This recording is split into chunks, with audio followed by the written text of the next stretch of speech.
Hey y'all, and welcome to my kitchen. I'm Rhonda Morrison, and today I'm going to show you how to make a barbecue meatloaf. We're going to start with a nice hot pan on medium-high heat, and I'm going to add a little olive oil to that pan.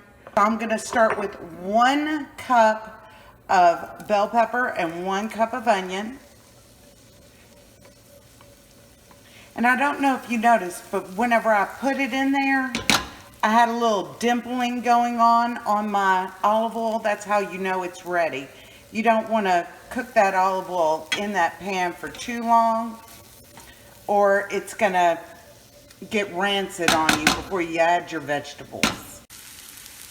Look at all that color I got going on these veggies. I just stir them occasionally to make sure I get all that brown in there. At this point, I want to add 1 clove of garlic minced, and I'm just going to stir that until it starts to smell good, about a minute. And the reason why I didn't start with the garlic in the pan is because it cooks much, much quicker than the onions and the bell peppers, and you'll end up with bitter garlic. So what I want to do now is take these veggies and let them rest and cool to the side. So whenever I add my egg into my meatloaf mixture, it doesn't cook the egg. My veggies are cooled and they're ready for the rest of my ingredients. I have some thawed chuck.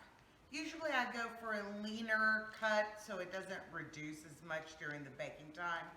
But we've got enough breadcrumbs for that, and I'll tell you why I have it in this Ziploc bag. Because whenever you buy bulk ground beef or ground chicken or ground turkey, and you bag them and you label them, and you freeze them stacked on top of each other in 1 pound to 1.5 pound packs, you can go back and use it again later and thaw it in like an hour in your sink. It's a super quick thaw. It stacks really nicely and easily in your freezer there. And here with our veggies, we're going to start with a slurry. The key to a good meatloaf is not to dry it out too fast, right? You want to make sure everything is well distributed, everything is delicious and mixed in properly. So with our grilled veggies, we're going to add a little bit of this chopped oregano from our garden out back. And I'm going to give it a couple of pinches. I've got about, 2 teaspoons left for some whipped potatoes I'm going to do for this meatloaf. So there we go. And I'm going to add my egg, 1 egg, just like that. And then I'm going to add my barbecue sauce. I got a 1/2 cup. Now use your favorite, because Neil likes Sweet Baby Ray's. We're going to add that in. I want to get it all. I love these little spatulas for reaching in nice, narrow, little places to get everything you got in there, right? I've got some seasoning. I've got about a tablespoon in here of our favorite barbecue seasoning. I'm going to add about 2 teaspoons of that, and that's to taste as well. Now remember, I broke that egg in here whole.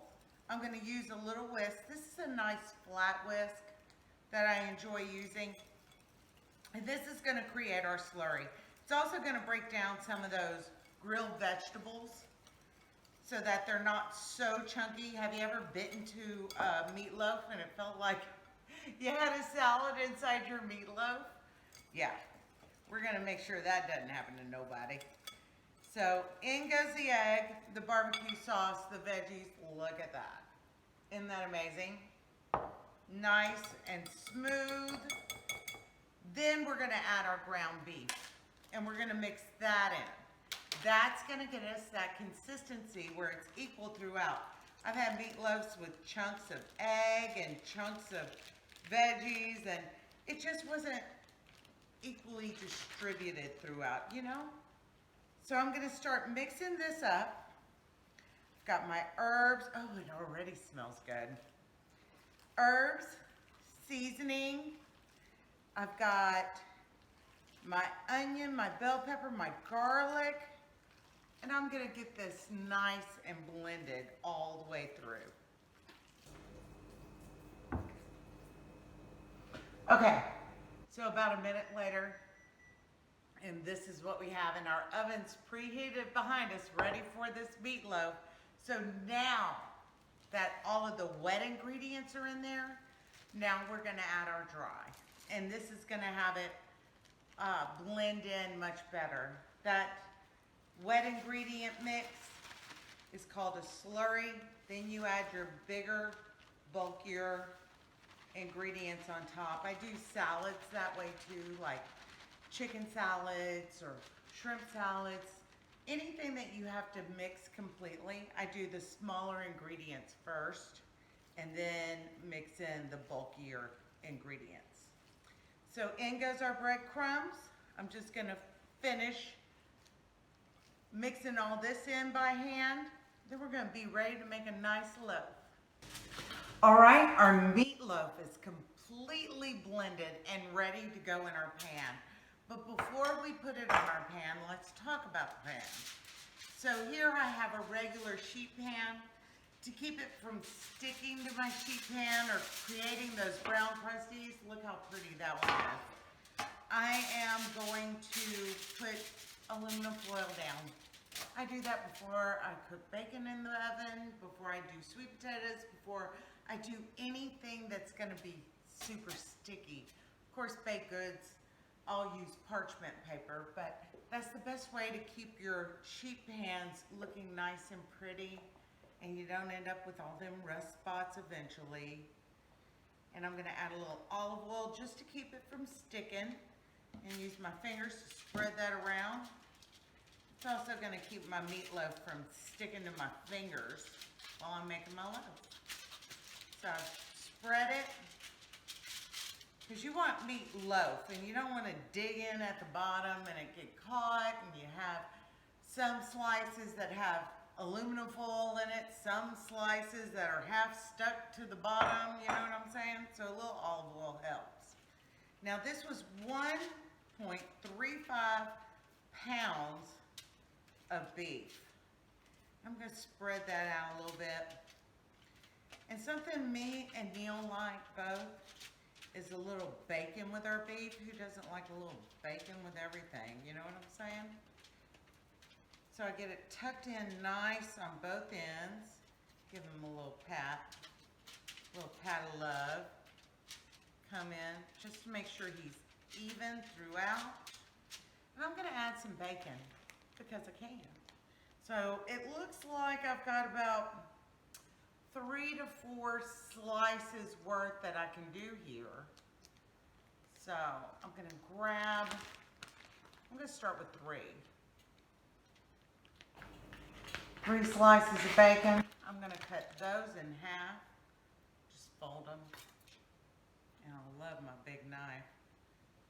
Get you a nice big knife. I need to do a knife skills class coming up soon. And we're gonna alternate, line them across.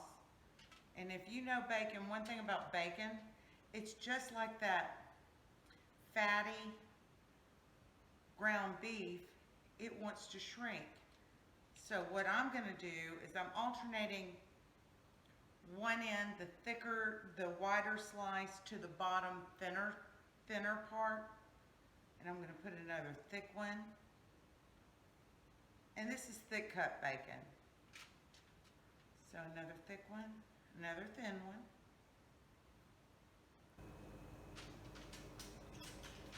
Another thick one. Oh, I'm gonna just adjust them down just a tad. And then after I get them all on here, I'm gonna secure them with toothpicks. Then we're gonna put them in a 400-degree oven, and that for just 10 minutes. Then I'm gonna jack down the heat to 300 for the remaining hour. I'll show you what it looks like before I put our barbecue sauce on top. But for now, this is gorgeous, and this is gonna be delicious.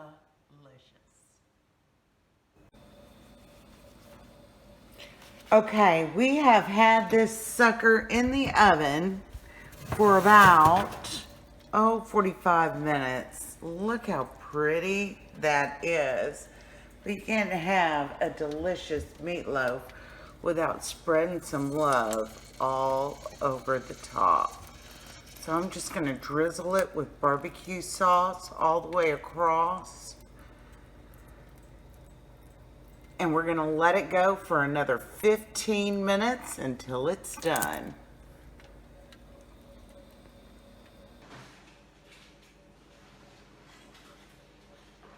Oh my goodness, would you look at that? Isn't that beautiful? And it's hot too.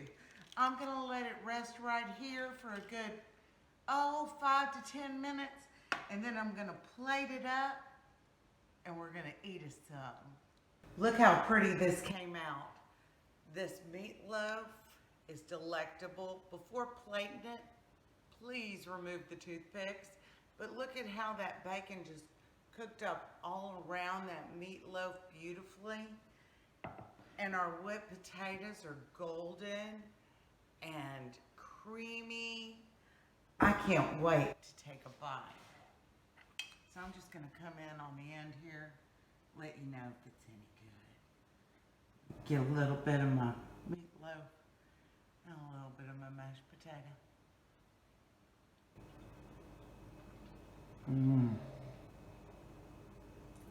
Y'all, that is an amazing dish. So simple, so easy, and so good. If you like what you saw here today, please subscribe and ring that bell and come back and see me next time.